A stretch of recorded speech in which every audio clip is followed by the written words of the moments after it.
guys, welcome back to the WODdoc Project 365, episode 684. Today what we're doing is taking the second of the two muscles that we're trying to distinguish, that's hard for me to say. Distinguish between on our functional shoulder evaluation. We said that we were trying to work on the scapular rotators, or the scapular rotator, I should say. We worked on the subscap yesterday, cleared that sucker out. Today what we're going to try to do is get most of the lat.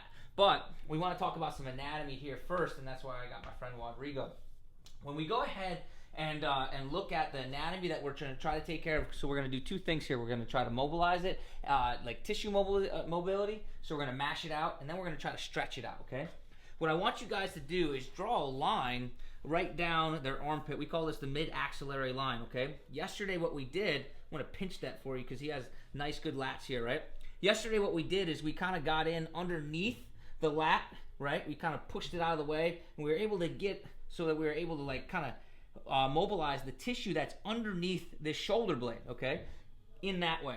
Today what we're going to do is we're going to get on the outside of that same piece of meat, right? So if I push forward like this, everything that's on my palm side and out is the side that we're going to start to treat here, right? So everything right here. Now realize that there's other tissues that are here. It's not just the lat, especially when we get on the outside aspect or the lateral aspect of the shoulder blade.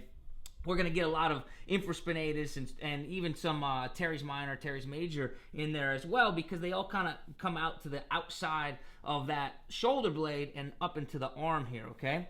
So what we're going to do today is we're going to take care of all this tissue that's in the bottom of the back all the way up to the top of the shoulder, and I'm going to show you how, okay? So all we're going to need is two objects. You're good right there. You can hang out. All we're going to need is a foam roller of any sort, right? And a band at a low anchor, okay? First thing that we're going to do is we're going to go ahead and we're going to get on our back, but we want to be kind of at a 45-degree angle because that's going to allow us to then be flat with our shoulder blade, okay? If we get too far into the outside, we're going to kind of be pushing up or bumping up against the side of our shoulder blade. Let me show you what I mean here.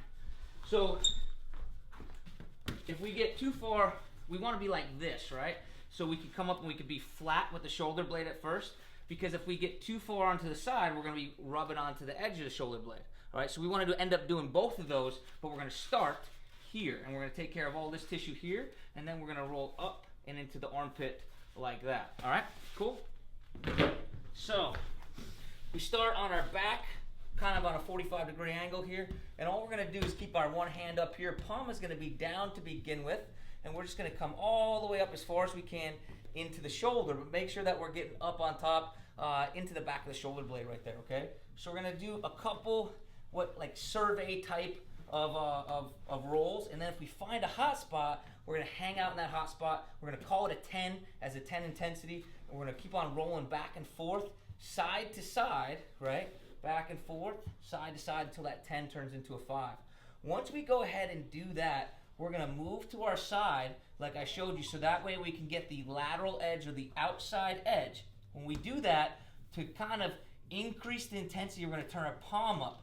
If we remember what the lat does, okay, it internally rotates the shoulder, it adducts, and extends the shoulder, right? So basically what we're doing is we're bringing it into a stretched out position, right? We're doing the exact opposite. We are externally rotating, we're flexing the shoulder, and we're abducting it, okay?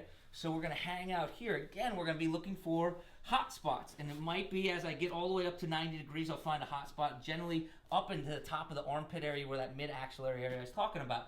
When we do that, we find that 10, and we wait, and we hang out, go up and down a little bit, side to side until that 10 turns into a 5. When we cleared out these two rolls, what we're going to do is take that low anchored band that we talked about. I'm going to scooch away so there's a little bit of tension into it. I keep the foam roller below me, okay, because this is going to act as a fulcrum. And now what I'm going to do is I'm just going to draw my butt down, right? You can see how I draw my butt down like this, and that's going to add tension through the lat area. And when I do that, I turn my palm up, okay? I don't want to get too far past the shoulder, and I want to make sure that the shoulder doesn't give out into the front, right? It doesn't dump anteriorly, because that's going to be bad for a shoulder. So we want to make sure that the shoulder stays back and down, and then we just get this nice traction all the way through here. And you guys could move your hips back or forward, depending on where you kind of hunt and find those tightest areas, okay? But we're gonna hang out here for 2 minutes, okay? So we roll out first, both at that 45 degree and that 90 degree, and then we're gonna spend 2 minutes in a palm up stretch using the roller as a fulcrum, okay? Guys, Rodrigo, thank you so much for helping me out. You got it. Oh man, he's so bad with the handshake. Sorry. Guys, until tomorrow, we're optimizing function to optimize performance.